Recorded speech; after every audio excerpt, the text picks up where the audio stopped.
Fat loss ये एक procedure है जिसमें हम हमारी बॉडी का ओवरऑल फैट परसेंटेज कम कर देते हैं, जिससे हम ज़्यादा लीन और ज़्यादा मस्कुलर दिखते हैं। हमें ये तो पता है कि अगर हमारा बॉडी फैट परसेंटेज ज़्यादा है तो हमारे मेटाबॉलिक डिसीजेज जैसे डायबिटीज़ या ब्लड प्रेशर की रिस्क बढ़ जाती है।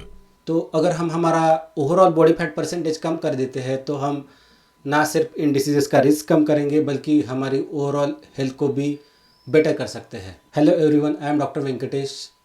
आज के इस वीडियो में मैं आपको बताऊंगा स्टेप बाय स्टेप प्रोसेस जिससे आप आपका बॉडी फैट परसेंटेज कम कर सकते हैं। तो चलिए शुरू करते हैं। पहले तो हम ये जान लेते हैं कि हमारी बॉडी कैसे वर्क करती है। हम जो भी एक्टिविटीज़ करते हैं जैसे वॉकिंग हो गई या फिर एक्सरसाइजेस हो गए, साइकिलिंग हो गई, या फिर हमारी जो बॉडी एक्टिविटीज़ होती है जैसे हम ब्रीथ करते हैं या हमारे बॉडी के अंदर जो प्रोसेसेस चलती रहती है, डाइजेशन है या सर्कुलेशन है, इन सब चीज़ों के लिए हमारी बॉडी को एनर्जी की ज़रूरत होती है और वो एनर्जी हमें मिलती है हमारे फूड से। तो हमारे फूड से जो हमें एनर्जी मिलती है हम उसे कैलोरीज में कैलकुलेट करते हैं। तो इन प्रोसेसेस के लिए और हमारा जो बॉडी वेट है वो बॉडी वेट मेंटेन करने के लिए हमारी बॉडी को जो कैलोरीज लगती है उसे हम हमारी मेंटेनेंस कैलोरीज कहते हैं, जिसे TDEE भी कहते हैं, टोटल डेली एनर्जी एक्सपेंडिचर। तो सबसे पहले तो हमें ये पता होना चाहिए कि हमारी बॉडी वेट के हिसाब से हमारी TDEE या फिर हमारी मेंटेनेंस कैलोरीज कितनी है। हमारे TDEE कैलकुलेट करने के लिए सिंपली हमें गूगल पे जाना है। वहाँ पे TDEE कैलकुलेटर अगर हम सर्च करते हैं तो वहाँ पे जो सर्च रिजल्ट्स आते हैं उसमें हमारा बॉडी वेट, हमारी हाइट और बाकी कुछ चीज़ें इंसर्ट करके हम हमारी TDEs जान सकते हैं। या फिर आप फिटर या माई फिटनेस पाल या फिर हेल्थीफाई मी जैसे ऐप्स का भी यूज़ कर सकते हैं अपनी TDE कैलकुलेट करने के लिए। हमारी बॉडी थर्मोडायनामिक्स के प्रिंसिपल पे काम करती है। जब हम हमारे TDE से ज़्यादा कैलोरीज कंज्यूम करते हैं तो वो ज़्यादा कैलोरीज या फिर वो ज़्यादा एनर्जी हमारी बॉडी में फैट के फॉर्म में स्टोर हो जाती है। और अगर हम हमारे TDE से कम कैलोरीज कंज्यूम करते हैं तो जो हमारी बॉडी में स्टोर्ड फैट है उसे हमारी बॉडी यूज़ करती है as a source of energy. तो अभी ये बात तो हमें समझ में आ गई है कि अगर हमें फ़ैट लूज़ करना है तो हमें हमारी मेंटेनेंस कैलोरीज से कम कैलोरीज कंज्यूम करनी है, जिसे हम कैलोरिक डेफिसिट कहते हैं। तो अगर आप कैलोरिक डेफिसिट मेंटेन नहीं कर पा रहे हैं तो चाहे फिर आप अर्ली मॉर्निंग में वार्म वाटर ले, उसमें चिया सीड्स डाले, टर्मरिक वाटर ले, या फिर एप्पल साइडर विनेगर ले, या ग्रीन टी ले, या फिर फैट बर्नर्स ले, उससे आपको कोई फ़र्क नहीं पड़ने वाला। अगर आपको फ़ैट लूज़ करना है तो आपको कैलोरिक डेफिसिट में जाना है। ये बॉडी का बेसिक प्रिंसिपल। अब हमें ये भी पता हो गया कि हमें कैलोरिक डेफिसिट मेंटेन, तो एकदम से हमारी कैलोरीज को कम नहीं करना है या फिर एकदम से क्रैश डाइट पे नहीं जाना है। इनिशियली 200 to 300 का अगर हम कैलोरिक डेफिसिट मेंटेन करना स्टार्ट करते हैं और हम उसे प्रोग्रेसिवली बढ़ाते जाते हैं तो भी हम एक अच्छा फैट लॉस का टारगेट सेट कर सकते हैं। जब हम 7700 कैलोरीज का डेफिसिट क्रिएट करते हैं तो हम around 1 kg body weight lose करते हैं। तो जब हम कैलोरी डेफिसिट क्रिएट करते हैं तो हमारा वेट लॉस होता है, लेकिन हमारा एम वेट लॉस नहीं होना चाहिए, हमारा एम होना चाहिए फ़ैट लॉस। तो इसके लिए ज़्यादा से ज़्यादा फैट लॉस करना और मिनिमम मसल लॉस करना या फिर मसल लॉस को प्रिजर्व करना, ये हमारा एम होना चाहिए। अगर हमें हमारा मसल मास प्रिजर्व करना है या फिर हमें हमारा मिनिमल मसल लॉस करना है तो हमें एडिक्वेट अमाउंट में प्रोटीन कंज्यूम करना ज़रूरी होता है। एडिक्वेट अमाउंट यानी अराउंड 1.5 to 2 ग्राम्स पर केजी बॉडी वेट प्रोटीन हमें कंज्यूम करना चाहिए। तो अगर एज्यूम करते हैं मेरा वज़न 76 kg है तो मुझे daily 100 to 150 grams protein consume करना चाहिए मेरा मसल मास प्रिजर्व करने के लिए। तो जनरली मैं क्या करता हूँ कैलोरिक डेफिसिट क्रिएट करने के लिए, मैं जनरली कैलोरिक डेंस फूड्स जो होते हैं उनको अवॉइड करता हूँ। हाईली प्रोसेस्ड फूड्स या फिर जो कैन फूड्स होते हैं, लिक्विड कैलोरीज होती है, उनको अवॉइड करता हूँ। ज़्यादा से ज़्यादा होल फूड्स पे फोकस करता हूँ। हर मील में अच्छी क्वांटिटी में प्रोटीन लेने की कोशिश करता हूँ। प्रोटीन्स थोड़े सेशिएटिंग होते हैं, प्रोटीन्स खाने से हमें भूख थोड़ी कम लगती है। खुद की बॉडी को दिन भर में हाइड्रेट करते रहता हूँ।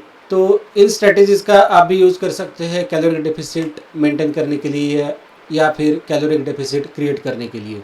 सेकंड थिंग जिससे हम हमारी कैलोरिक डेफिसिट मेंटेन कर सकते हैं या फिर हमारे कैलोरिक डेफिसिट क्रिएट कर सकते हैं वो होती है एक्सरसाइजेस। एक्सरसाइजेस में भी अगर हम बात करते हैं तो प्राइमरीली आती है resistance training.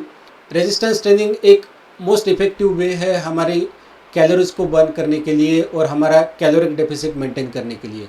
45 minutes to 1 hour का रेजिस्टेंस ट्रेनिंग का session around 300 to 400 calories burn करता है और हमारी बॉडी रेजिस्टेंस ट्रेनिंग के बाद 24 टू 48 आवर्स के बाद भी कैलोरीज बर्न करती है।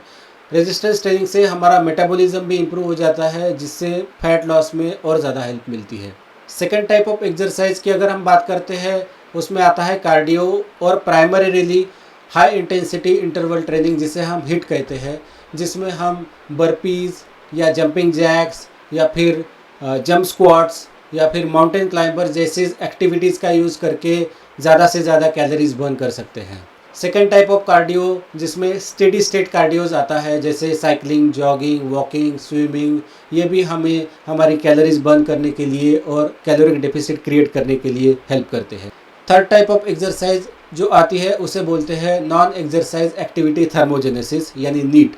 हम जो बाकी काम करते हैं जैसे झाड़ू लगाना, पोछा लगाना, ऑफिस में एक फ्लोर से दूसरे फ्लोर चले जाना या फिर मार्केट में वॉक करके जाना, इन चीज़ों में जो हमारी कैलोरीज बर्न होती है इसे नीट कहते हैं। तो नीट भी एक इफ़ेक्टिव वे है हमारी कैलोरीज बर्न करने का। नेक्स्ट इम्पॉर्टेंट थिंग होती है रेस्ट एंड रिकवरी। हमें 6 to 8 आवर्स की क्वालिटी स्लीप हमारे हार्मोन्स के लेवल को बैलेंस करने के लिए या फिर हमारे नाइट क्रेविंग्स को कम करने के लिए एक इम्पॉर्टेंट रोल प्ले करती है और इन टर्न फैट लॉस में भी हेल्प करती है। नेक्स्ट थिंग आती है हमारे स्ट्रेस लेवल्स। अगर हमारे स्ट्रेस लेवल्स बहुत ज़्यादा है तो हमारे कॉर्टिसोल का लेवल बढ़ जाता है, जो कि एक स्ट्रेस हार्मोन है, और कॉर्टिसोल का लेवल हमारे फैट लॉस को निगेटिवली अफेक्ट करता है। तो कोशिश करिए कि अपने स्ट्रेस लेवल्स को मैनेज करिए। स्ट्रेस लेवल्स मैनेज करने के लिए आप योगा या मेडिटेशन जैसे कुछ टेक्निक्स का यूज़ कर सकते हैं।